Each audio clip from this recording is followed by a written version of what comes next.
Heavenly Father, we thank you for this opportunity that we can group in this very nice place. Thank you for preparing for us a place.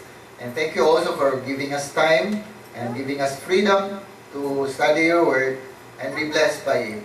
Salamat Ginoo for writing your word in our Bible today. Yan po na mo Ginoo, that you would give wisdom to every one of us and that you would speak to all of our hearts and move it according to your will and form us according to your standards. And this we pray in the name of our Lord and Savior Jesus Christ. Amen. This afternoon we are going to talk about life, the mind of Christ. Ato pagkatunan ang una-una unsay naa sa panguna-una sa atong Ginoong Jesucristo, and then we would pattern our lives to that pattern, to that way. There are 3 points of our message this afternoon. The first is be happy in Christ. Second is be humble in Christ. And the third is somewhat Cebuano, hupo in Christ. And we'll talk about that later. And the first is be happy in Christ. And in verse 5, let this mind be in you, which was also in Christ. Ingon diha ang atong panghuna-hunaon or isud nato sa atong huna-huna kung unsa ang huna-huna ni Jesucristo. The main verb that we are going to focus is phroneo. It means to have understanding, to be wise, and these are the concepts: to feel, to think, to direct one's mind to a thing, to seek, to strive for, to seek one's interest or advantages. Unsa to yung mga gusto nimong una-unaon sa imuhang kalimpatakan, sa imuhang mind.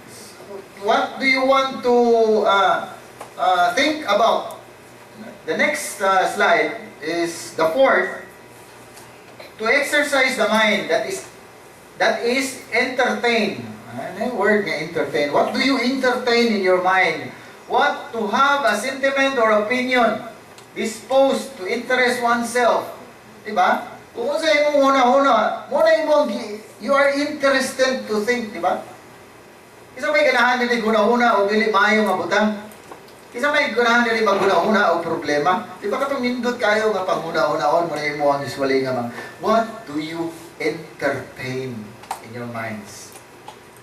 Katong nindot ka mga panghuna-hunaon mo na atong ibutang sa atong huna-huna. So, we are commanded here, we should entertain in our minds what was Jesus thinking about. And the tense is present. When are we going to think about what Jesus think? Now. We should do it now. And the voice is passive. But what does it mean? Let your mind be thinking about something from the outside, not our own thinking. Dili nato, don't dwell in your own thinking. Think as what Jesus Christ thinks. Passive. Let what Jesus Christ think be into our mind. And the mood is imperative. So man imperative, gikinahanglan nga atong pagabuhaton. This is a command. We should think as Jesus think. Now let us apply this to our lives. Let us ask ourselves, what is the state of our mind karon? If you are going to be able to look at your mind, examine your mind, what is the state of your mind? What are you thinking? Kung sa may nasi mong huna-huna karon, kung unsay naluto dito sa inyong balay, kung nabag mo yung masaksak na or ma-adblock, what are you thinking? What entertains your mind? You may be thinking about something. Or, what makes you happy? What makes you blessed or blessed? Is it Facebook? May ba mga tao, they spend the whole day Facebook entertaining their mind kasi makita nila sa Facebook. Some people are in Twitter. Ang uban, bago gadgets. Ang uban nga, they just, the whole day, naka-gadget. Nakatanaw sa ilang mga gadgets. And some people are interested in expensive cars. Panindot tayo, mga auto. Ngayon, even helicopters. Doon ako yung amigo sa Facebook, nagpakita siya helicopter sa iyong Facebook. Kung usang mga lay-lay ka ba, imuha lang helicopter this person. Yan siya. Ingon ka, ingon din siya, kinahanglan ko niya sa iyang trabaho.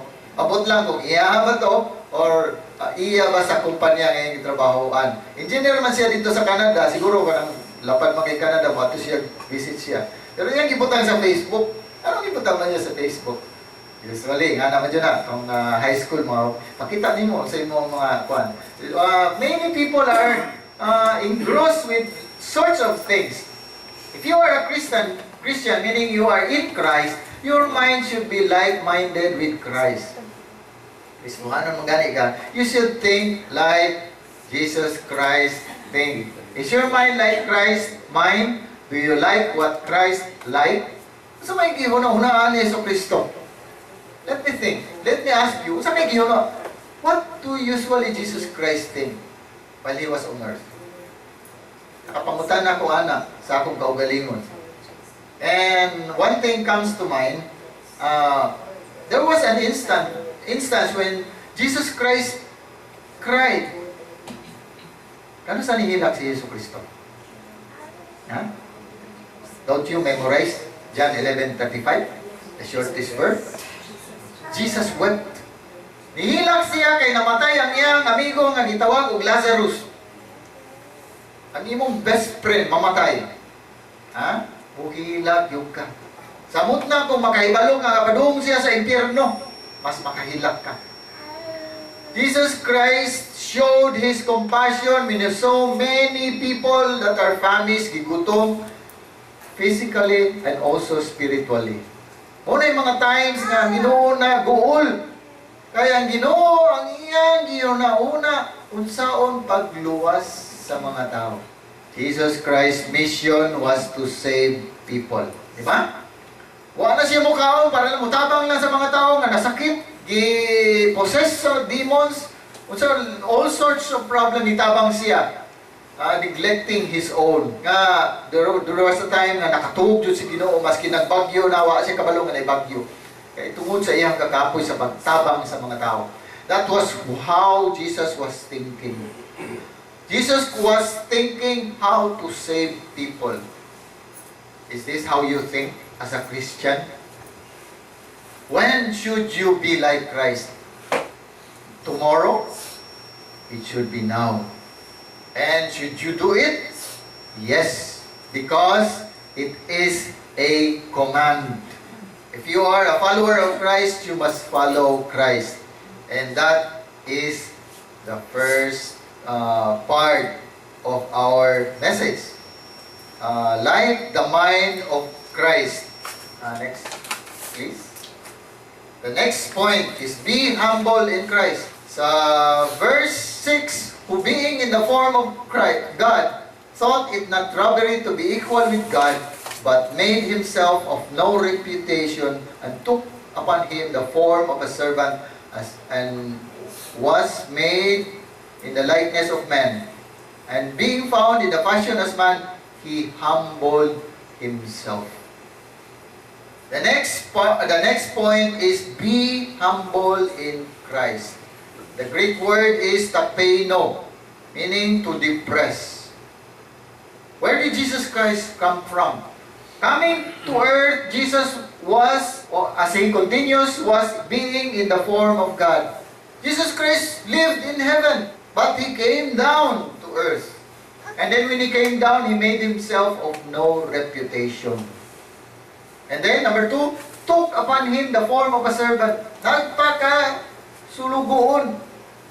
Dito sa langit, Diyos ang Ginoo, gisimba sa mga anghel. When He came to earth, He became an ordinary servant. He served people and made in the likeness of men. Una'y gitawag nato o kenosis. Una'y dako kayo nga mga debate sa uban nga mga tao, mga theologians kuno, mga doctors, mga kaway, mga reverend doctors, mga hais kay mga scholars. Muna ilang gilalisan because of kenosis. And there are translations that favor this because it says in ASB, American Standard Version, but Jesus, referring to Jesus, emptied himself, taking the form of a servant, being made in the likeness of man. In English Standard Version, but emptied himself by taking the form of a servant. Based on that word, emptied himself, ingon sila nga, Ginoo ko no, Ginoong Jesucristo, pagka-Diyos niya, pag naong niya, iyang gitangtang ang iyang pagka-Diyos. But I saw an article, it says this, to make it straight. The danger comes when it is concluded that in the incarnation, the second person of the Trinity took on human nature and gave up or lost some of the divine attributes, such that Jesus was not fully divine. So, magitangtang ko ng tanan, o gamay ra. So, he lost his divine, some of his divine, he's not anymore fully divine when he came to earth. The doctrine of the two natures of Christ, known as the hypostatic union, maintains that Jesus possessed a full, undiminished human nature and full, undiminished divine nature, which were not combined or confused into some new nature, but were added to each other forever, yet remaining distinct in the one person, Jesus Christ. Kasabot mo?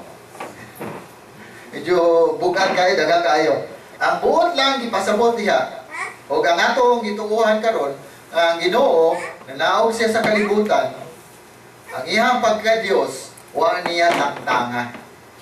Nagpadayon siyang 100% nga Diyos, o 100% nga tao. Wala na gi-mix, wala na gi-sagol-sagol. They are distinct. Na iyang pagka-Diyos, na po ang iyang pagkatao. And that is also true today. Ang Ginoo karong Ginoong Jesucristo, nagapadayon nga Diyos, o nagapadayon po nga tao. O na siya karon. Jesus remained divine as well as human.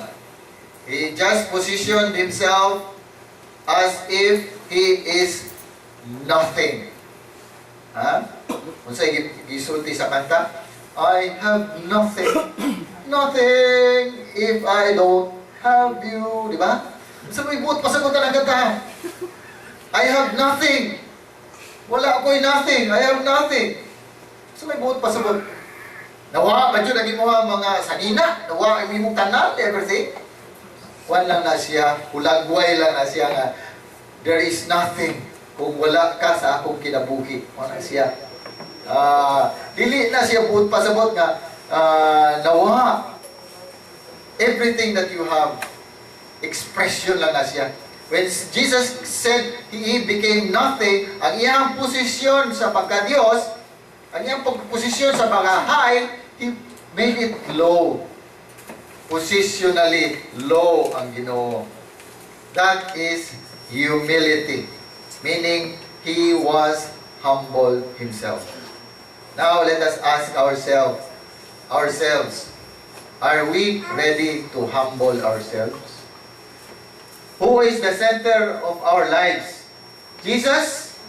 Is he the center of our lives? He must be, because we are Christians. Is it self? Because we are the selfie capital of the world. The Philippines. The Philippines is the selfie capital of the world. Makati City is the financial center and also the selfie capital of the world. Actually, Makati City and Pasig, Philippines. 258 selfie takers per 100,000 people. So, muna siya. Number 1 ang Makati.